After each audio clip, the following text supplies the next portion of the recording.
Hello and welcome to MacroMicroCosm Literary Review. Today we are focusing on the brand new Canadian novel The Transaction by Guglielmo D'Izzia. I hope I didn't butcher that name. I got this transaction straight from the author as a advanced reader's copy for his novel, which is launching right now. Congratulations, D'Izzia. I hope your launch has been fantastic even at this time of social isolation, and I wish you the incredibly very best. So let's dive in. The Transaction was published by Guernica Editions and is this disturbing misadventure of DeAngelis in 1987 Sicily. First-time novelist Guglielmo D'Izzia has a pristine voice for the off-kilter while grounded in European modernism. It's a love song to Kafka-like absurdism and reminiscent of a Sicilian Camus. And being that Camus is one of my favorite authors, then obviously I should love this book. The prose, the sweltering heat, each minor character who brushes against DeAngelis' fumbling is executed to perfection. I recognize the draw of literature is as varied as our individual readers, those who dive into intrigue and thrills, those who read for comfort. D'Izzia's prose lives inside a bizarre space, where beauty exists otherwhere, and the peace of a comforting tale remains finitely outside this dark tome. You won't find a fuzzy, happy unicorn novel here. The Transaction is real. The way Sisyphus cranes the muscles of his back to shift his boulder is real. That same effort, fuel as Sisyphus' hillock and stone, appears in our protagonist and narrator, DeAngelis. Sequestered in this sweltering Sicilian story with an acrid business deal, I cannot call DeAngelis a hero. He isn't. A hero would leave when the deal was off, called Montanari and confessed it never stood a chance, returned to Milan with flowers and a crisp apology for the loss left behind in the train service's inconsistent wake. A hero would not have reacted to Vræyda in a dour, unaffected way, where the only visceral response received is swooning nausea over the beauty of a prepubescent girl. Nothing about this sweat-laden, unfortunate protagonist is heroic, nor does he step toward salvation by the conclusion. I cannot in conscience find DeAngelis as saintly as his name, and it occurs that D'Izzia never intended his absurdist Sisyphus to be holy. The entire descent to this increasingly disturbed trudge toward deviant fertility plays out between halting exchanges with eccentric townspeople and sweltering days coated in suit fabric stuck to odoriferous skin. His emotions seem anemic and distant, as locked away as the warehouse he came to purchase for his boss in the first place. No, DeAngelis is too human, too aching in the heat to be a hero. I wondered of him, sympathized at first, before the continued whirls of absurdities struck with small glasses of granitas or the endless meals DeAngelis barely stomachs.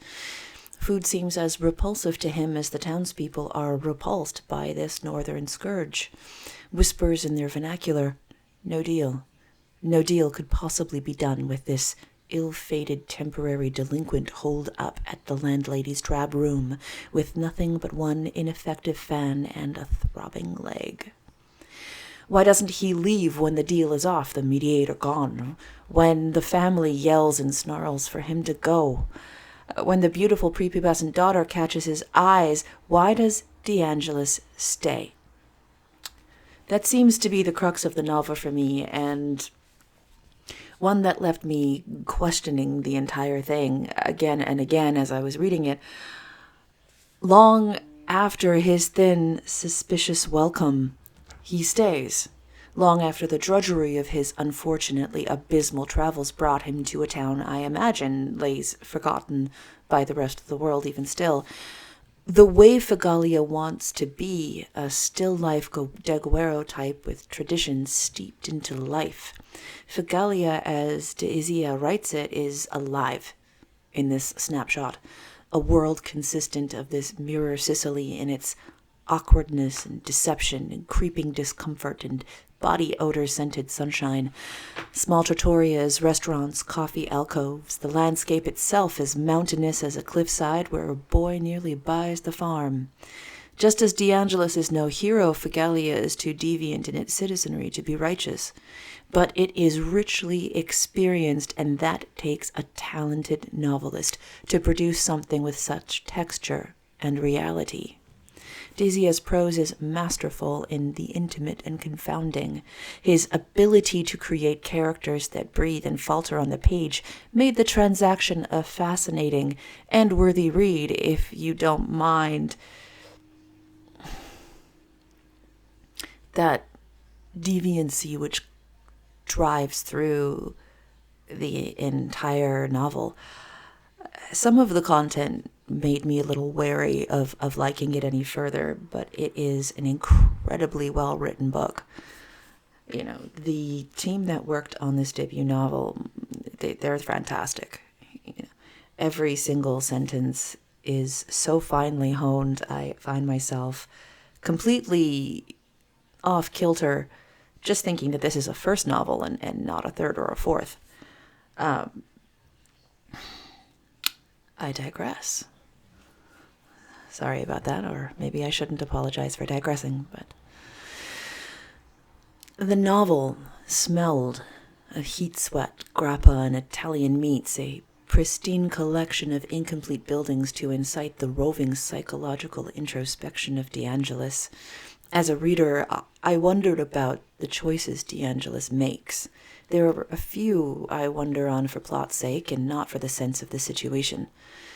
Foremost in these was the tertiary staying long after the welcome in Figalia dried up. When one unintentionally causes tragedy upon a community and is told to leave, I don't understand the impetus for DeAngelis to stay. I can't go more into this without spoiling the plot of the novel, and this is a review and not a summary of The Transaction.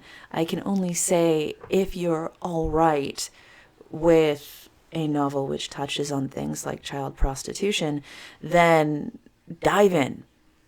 Absolutely, dive right in. If you are somebody that is made uncomfortable by that sort of realistic deviant lens, then you might not like this book as much. But for those of us who are looking for something that is full of just real people and a setting which I had never really, having never been to Italy, having never been to Sicily, having very limited experience with anything Sicilian, this was my first gigantic dive into a novel about that sense of place. And again, D'Izzia did it amazingly well. I can only reassert The Transaction is a masterful work of realism, absurdist rationale, and discomfort. The novel promised a Kafkaesque descent into deviancy, and it is exactly given word for word. If, as a reader, you want a titivating yet sometimes uncomfortable descent into the authenticity of human experience in a man's fall, The Transaction is a novel of promises delivered, and promises delivered in all its uncomfortable realities and well-scripted ugliness.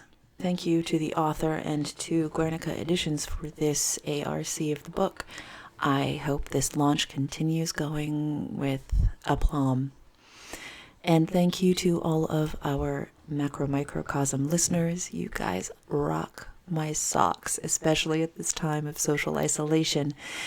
I want to wish everybody well, I want to wish everybody healthy, and I want to thank everybody who has been following the social isolation procedures so keenly for everything you do as the spouse of a medical professional who works on ventilator units. I find it just wonderful that the vast majority of us have taken this COVID-19 pandemic so seriously. If you like MacroMicroCosm, please follow us on social media. We are on Instagram, on Twitter, our MacroMicroCosm online website, and this YouTube channel.